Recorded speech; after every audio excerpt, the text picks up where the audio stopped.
Hello दोस्तों, स्वागत है आप सभी का अपने यूट्यूब चैनल पर। दोस्तों आज हम देखने वाले हैं हिंदी साहित्य का प्रथम प्रश्न पत्र समूह 1, जो कि आपका पेपर आ चुके हैं BA third year Jiwaji university का। तो आज हम हिंदी साहित्य का प्रथम प्रश्न पत्र, जिसका आपका सब विषय रहेगा काव्यांग विवेचन एवं जनपदीय भाषा साहित्य का हम कंप्लीट देखने वाले हैं। फुल सॉल्यूशन आपका हम पूरा विषय सूची में एक्सप्लेन करूंगी, आपको पूरी विषय सूची समझाऊंगी। इसके बाद मैं आपको इंपॉर्टेंट क्वेश्चन करवाने वाली हूँ, जो कि आपको बहुत ही इंपॉर्टेंट क्वेश्चन है। जिन क्वेश्चंस को अगर आप कर लेते हैं तो वही क्वेश्चन आपको पेपर में देखने को मिलेंगे। तो चलिए स्टार्ट करते हैं। बिल्कुल नई शिक्षा नीति के अनुसार 2024 की आपकी न्यू 20 के अकॉर्डिंग हम यहाँ पे देखेंगे। पहले हम इसका नवीन पाठ्यक्रम मतलब विषय सूची देख लेते हैं।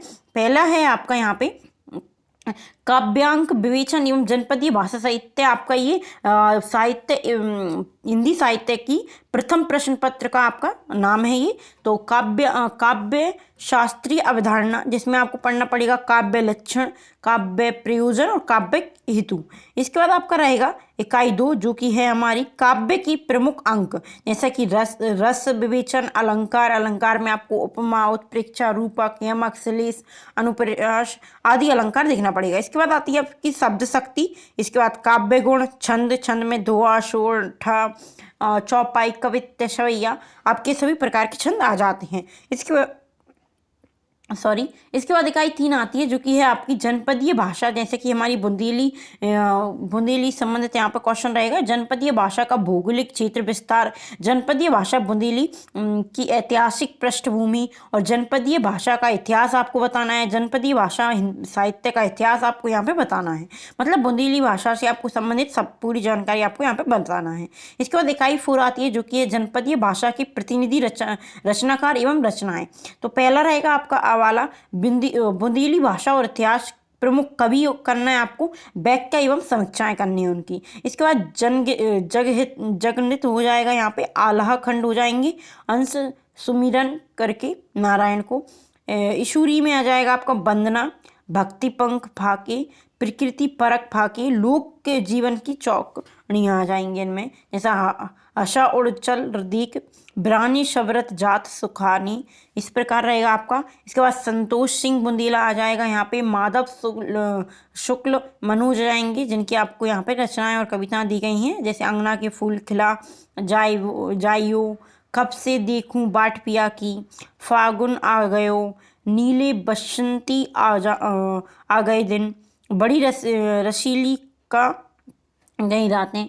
इसके बाद एक यूनिट 5 आती है, जो कि आपकी जनजातीय भाषा साहित्य, जिनमें जनजातीय भाषा साहित्य संग्रह लिखित आ जाएगा आपका यहाँ पे। किसी भी जनजातीय भाषा साहित्य का अनुवाद, भाषा साहित्य का भाषिक सौंदर्य और भाषा साहित्य के अंतर्गत संस्कृति का अध्ययन और भाषा साहित्य एवं संगीत, इस प्रकार का आपका रहेगा। और ये है आपका अनुशांसिक मूल्यांकन विधियां, मतलब जिनमें आपका बताना, वैसे 100 नंबर का आपका टोटल मार्क्स रहेंगे, जिनमें से अधिकतम 100 मार्क्स रहेगा, जिनमें से आपका 70 का पेपर आता है और 30 मार्क्स आपके CCA प्रोजेक्ट फाइल, आपके जो प्रोजेक्ट बनते हैं उनमें से आपको फील्ड प्रोजेक्ट में हो गया। इस प्रकार में 30 नंबर वो CCA प्रोजेक्ट में देती हैं, आपकी फाइलों में मिल जाती हैं आपको, और 70 नंबर का आपका पेपर आता है, जिसमें हमें अति लघु उत्तरीय और लघु उत्तरीय और आपके 2 दीर्घ उत्तरीय रहेंगे। मतलब 5 से 10 क्वेश्चन आपके अति लघु उत्तरीय रहेंगे, 4 लघु उत्तरीय रहेंगे और 2 दीर्घ उत्तरीय प्रश्न रहेंगे। तो ये आपका था पेपर। इसमें वो नहीं आएगा, आपको ऑब्जेक्टिव क्वेश्चन नहीं आएंगे। तो इसके बाद आपका यहाँ से स्टार्ट होता है हमारा पेपर, हिंदी साहित्य प्रथम प्रश्न पत्र इकाई 1 का पहला क्वेश्चन, जो कि मैं आपको बताने वाली हूँ। लघु एवं दीर्घ उत्तरीय प्रश्न है, इनमें से वो अति लघु बनाते हैं। पहले हम लघु एवं दीर्घ उत्तरीय प्रश्न देखेंगे। चलिए देखते हैं। पहला है काव्य के लक्षण, लिखकर काव्य के स्वरूप को समझाइए। जैसा कि हमने विषय सूची में देखा था, पहली इकाई का पहला क्वेश्चन काव्य के लक्षण, काव्य किसे कहते हैं, परिभाषा लिखकर उसके स्वरूप को समझाइए। आप पूरी एक क्वेश्चन जरूर पढ़ें, ताकि आपको समझ में आ सके कि किस प्रकार क्वेश्चन पूछा जा सकता है। काव्य के लक्षण लिखकर काव्य के स्वरूप को स्पष्ट कीजिए। काव्य किसे कहते हैं, परिभाषा लिखकर उसके स्वरूप को स्पष्ट कीजिए, और काव्य का स्वरूप स्पष्ट करते हुए काव्य के लक्षण लिखिए। काव्य के स्वरूप एवं लक्षणों पर विचार कीजिए। इस प्रकार से आपके क्वेश्चन बन सकता है। तो यहाँ पे आप देख सकते हैं काव्य की परिभाषा, संस्कृत साहित्य साहित्य विश्व का प्राचीनतम साहित्य माना जाता है। संस्कृत काव्य शास्त्रकारों में ब्रह्म, वामन, मट, आचार्य विश्वनाथ और पंडित राज जगन्नाथ आदि प्रमुख हैं। इन सभी ने काव्य के स्वरूप को अपने अपने दृष्टिकोण से परिभाषित करने का प्रयास किया है। जैसे कि आचार्य भामा के अनुसार शब्दार्थों सहितो काव्यम, अर्थात शब्द और अर्थ से युक्त रचना को ही काव्य कहा जाता है। आपको एक परिभाषा याद कर लेनी है। इसके बाद आपका रहेगा यहाँ पे आपको और भी कवियों की परिभाषा मिल जाएगी। जैसे आचार्य मम्मट ने ऐसे शब्दार्थ को काव्य माना जाता है जो दोष रहित हों और गुण रहित हों, सहित हों, अलंकारों का प्रयोग चाहे हो या ना हो। इस लक्षण की व्याख्या के अनुसार गुण काव्य की शोभा को उत्पन्न करने वाले होते हैं, जबकि अलंकार इस शोभा की अतिशयता को बढ़ाता है। यहाँ पे आपका दिया गया है, आप इन परिभाषाओं को भी पढ़ सकते हैं। इसके बाद रहेगा यहाँ पे दिए गए हैं आपको काव्य के लक्षण जो कि हैं स्थायित्व, व्यक्तित्व का प्रतिफलन और रागात्मकता। तो यहाँ पे आपको पढ़ना है। स्थायित्व में रहेगा साहित्य की प्रत्येक रचना का अपना स्थायी महत्व होता है। इस स्थायित्व का मूल कारण ये है कि इसमें रचयिता के व्यक्तित्व का प्रभावी मिश्रित रूप से रहता है और इस कारण उसी विषय पर दूसरे व्यक्ति की रचना पहली रचना की स्थानापन्न रहती है। जैसे कि राम के चरित्र को लेकर तुलसीदास, केशवदास और मैथिली शरण गुप्त ने महाकाव्यों की रचना की है। इस प्रकार आपको ये पढ़ लेना है। इसके बाद हमारा सेकंड क्वेश्चन रहेगा जो कि है काव्य के प्रमुख तत्व कौन कौन से हैं, संक्षिप्त में वर्णन कीजिए। काव्य के आपको प्रमुख तत्व बताने हैं जो कि है हमारे भाव, कल्पना, बुद्धि और शैली। भाव होना चाहिए, कल्पना होना चाहिए और इसके बाद रहेगा आपका बुद्धि और शैली। इन चार काव्य के प्रमुख चार तत्व होते हैं। तो ये आपका अति लघु उत्तरीय में भी पूछा जा सकता है, तो आप इसे देख सकते हैं। जैसा कि हम इसका थोड़ा देखें तो भाव कविता का आत्म तत्व है। साहित्य का प्रमुख लक्ष्य पाठक या श्रोता या दर्शक की हृदय को भावनाओं से अल्पावित कर देना होता है। साहित्य का रचनाकार इस लक्ष्य की पूर्ति भावों के चित्रण द्वारा होता है। मतलब हम कोई भी कविता पढ़ते हैं या कोई भी हम फिल्म देखते हैं या स्टोरी पढ़ते हैं किसी भी प्रकार की, तो उसमें एक भाव होता है जो कि एक पाठक होता है या श्रोता या दर्शक होता है, उसकी हृदय की भावनाओं को अल्पवित कर देता है, मतलब उसकी हृदय की भावनाओं से कनेक्ट कर पाता है। तो इसमें भाव बहुत महत्वपूर्ण भूमिका रखता है। इसके बाद कल्पना हो जाता है। काव्य का दूसरा तत्व कल्पना होता है। काव्य में भावनाओं का चित्रण कल्पना शक्ति के द्वारा होता है। कभी एक साधारण घटना को भी कल्पना के रंगों से रंग कर एक ऐसा भव्य रूप प्रदान करता है कि वह चित्रण हमारे हृदय की वर्ष की आकर्षित कर लेता है और दूसरों के सुख दुख हमारे सुख दुख बन जाते हैं। मतलब हम किसी भी प्रकार की स्टोरी देखते हैं, अगर आप किसी प्रकार का सीरियल होता है, स्टोरी होती है, फिल्म होती है, तो उसमें एक कल्पना की जाती है जो कि कवि की कल्पना होती है। वो दर्शक होता है, श्रोता होता है, तो वो उस कल्पना में भी इतना अंदर तक डीपली आकर्षित हो जाता है उससे। अगर आप सीरियल देखते हैं या कोई वेब सीरीज देखते हैं तो आप एक पार्ट देखने के बाद दूसरा पार्ट देखने के लिए कितने उत्साहित हो जाते हैं आप कि दूसरा पार्ट आपको देखना है। तो वही हो जाता है कि कवि की कल्पना इतनी रंगों से रंग भर देती है कि वो देखने वाले को, जो दर्शक होता है, उसको भी कल्पना उसकी भी, उसे पता है कि कल्पना हो रही है, पर वो उसमें इंटरेस्टेड होता है और आकर्षित होता है उसकी तरफ। इसके बाद बुद्धि आ जाता है, तीसरा तत्व, जो कि काव्य का तीसरा तत्व बुद्धि है। बुद्धि द्वारा ही तथ्यों, विचारों और सिद्धांतों की विवेचना होती है और उसका निर्धारण होता है। काव्य में किसी न किसी मात्रा में तथ्यों, विचारों और सिद्धांतों का भी समावेश होता है।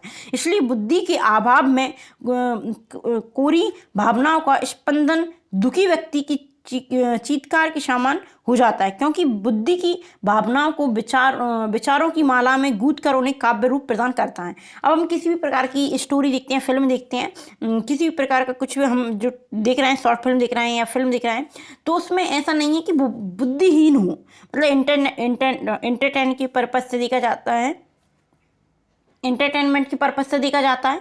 स्टोरी पता है कल्पनात्मक होती है, पर ऐसा नहीं है कि उसमें कोई सेंस ही ना हो। बिना बुद्धि के एक बुद्धि होती है, उसमें एक विचारात्मक तथ्य होता है जो कि आपको उसमें दिया जाता है, सिद्ध करना होता है उन्हें। एक स्टोरी होती है जो कि एक रिलीवेंट होनी चाहिए। ऐसा नहीं कि उन्होंने कुछ भी दे दिया, उसमें तथ्य जोड़े जाते हैं, उसमें एक विचार व्यक्त किया जाता है। एक स्टोरी होती है जो वो दर्शाना चाहता है, मतलब जो पाठक है वो दर्शाना चाहता है, बताना चाहता है, तो उसमें एक विचारपूर्ण स्टोरी स्टोरी भी होती है, एक विचारपूर्ण धारणा भी होती है, जो कि हम एक काव्य में कवि की कल्पना के अनुसार देखते हैं। इसके बाद लास्ट आता है जो कि चौथा तत्व है आपका काव्य का चौथा तत्व शैली है। साहित्यकार जिस भाषा और ढंग से अपने भावों और विचारों को व्यक्त करता है वह उसकी शैली है। शैली मतलब हम कला बोल सकते हैं कि एक पाठक होता है, वो एक फिल्म में उसमें उसको आनंद बताना है, एक इंटरटेनमेंट के पर्पज से देखना है, एक विचार उसको एक स्टोरी बताना है, मतलब एक विचार उसके पीछे एक होता है, उसके पीछे एक स्टोरी होती है, और इसके बाद उसका एक दर्शाने का तरीका होता है जो कि शैली है, जिससे कि जो दर्शक है ना उसको बोरियत फील हो, वो समझ सके और उसका हमेशा उस स्टोरी के प्रति आकर्षित बना रहे, मतलब उसको एक लगाव रहे स्टोरी से। तो इस प्रकार से एक शैली होती है। शैली के अंतर्गत भाषा शब्द चयन आ जाता है, मतलब एक भाषा ऐसी होनी चाहिए जिससे दर्शक कनेक्ट कर सके। अलंकारों छंदों का भी प्रयोग किया जाता है जिससे वो और आकर्षित लगे। काव्य रूप आदि का समावेश किया जाता है। तो आप समझ सकते हैं कि काव्य के 4 तत्व होते हैं, जैसा कि हमने देखा है। पहला है आपका भाव, कल्पना, बुद्धि और शैली, जो कि काव्य को एक कवि की कल्पना होती है। इसके बाद हमारा अगला क्वेश्चन रहेगा जो कि है काव्य प्रयोजन के संबंध में संस्कृत एवं हिंदी के आचरण के मतों की समीक्षा आपको बताना है। मतलब भारतीय मत में काव्य का प्रयोजन क्या है, जो कवि हैं उन्होंने काव्य का प्रयोजन क्या बताया है। तो वो आपको एक परिभाषा देनी है जो कि आप किसी एक कवि की कर सकते हैं यहाँ पे। तो यहाँ पे दिया गया है आपका, ये पूरा आपको पढ़ना है। इसके बाद अगला क्वेश्चन हम देखेंगे। इसका अगला क्वेश्चन है काव्य रचना के कारणों पर प्रकाश डालिए। यहाँ पे काव्य से संबंधित आपका पाठ चल रहा है। तो काव्य लक्षण क्या है या काव्य हेतु किसे कहते हैं, काव्य हेतु क्या है।